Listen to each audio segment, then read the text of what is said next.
I love Miss Rachel.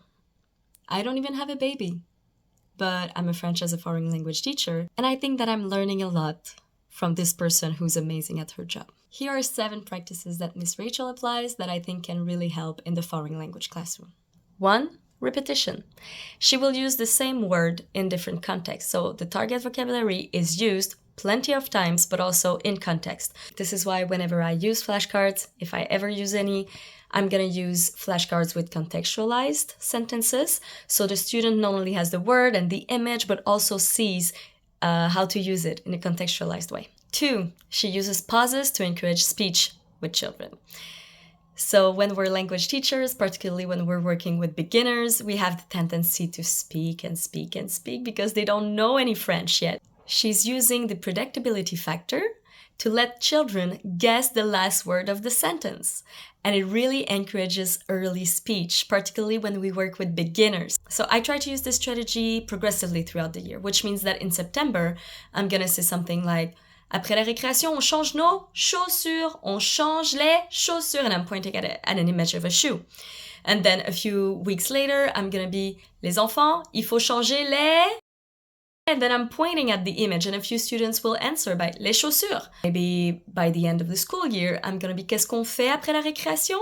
And then I expect them to say, on change nos chaussures. You're starting with pausing, and then you can eventually move on to question-answer type of interaction. Works really well.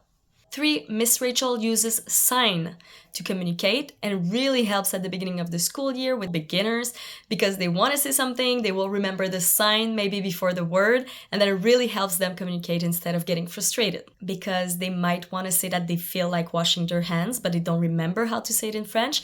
But because so far, every time that you have said, allez les enfants, on se lave les mains, you have done this sign, then they will come to you and they will be like, Madame Léa, ah, tu veux te laver les mains? Oui, laver les mains. At least they know they have a way of communicating something, and then they will get answered, and eventually it will kick in. 4, there are close-ups of her mouth. No, you're not gonna put your mouth 2 centimeters away from your student's face, but you can use other strategies to make sure that your students really see how your mouth moves when you speak. You might think it's not important and that students will get it anyways, but I do remember that the few years we were wearing the masks at school, I was very frustrated that my students couldn't get the pronunciation right. Some ways that you can put the emphasis on your mouth movement would be to point at your mouth while you're speaking, would be to use a magnifier, which is very silly and they love it, they find it so funny. You could also use pocket mirrors. So they will look in the mirror and see the movements of their mouth while they try to copy the movements of your mouth. You can also connect your webcam or your phone to the interactive whiteboard, and then they have your mouth in close-up on the whiteboard, and they also find it very funny. It does help students to put the emphasis on the movements required from the mouth. 5, she will show images, many images for everything that she says to create a link between the sound that she's making and its meaning. 6, she seems to base her curriculum on word frequency. So she's teaching the most important and most useful words first. And 7, she speaks in parentese. So she doesn't do baby talk, she doesn't go goo goo gaga. She speaks full grammatical sentences, but she will say them and she will enunciate them in a way that is really good for language grasping. So the vowels are a little bit elongated. Hello. The attack of the words, which is the first syllable of every word, is clear. She will put the emphasis on the first syllable of every word. And she has an enthusiastic tone that just grabs the children's attention. And I've seen a lot of people on social media saying like, oh, I cannot stand her tone. I cannot stand her voice.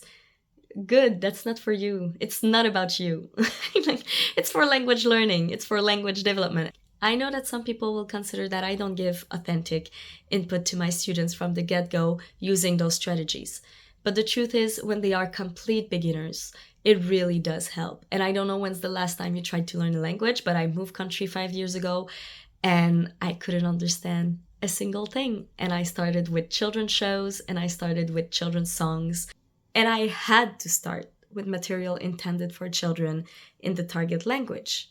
So then I could understand some vocabulary, but also the structures of sentences and the rhythm in the language. And once I understood the foundation of the language, then I was more confident to handle everyday, basic conversations in Turkish. If you're a language teacher, listen to half an hour of Ms. Rachel, and you're gonna see strategy after strategy after strategy. She clearly understands the practices for excellent language development, and I think that we can learn a lot from her. So I hope it helps. And Ms. Rachel, I'm such a big fan!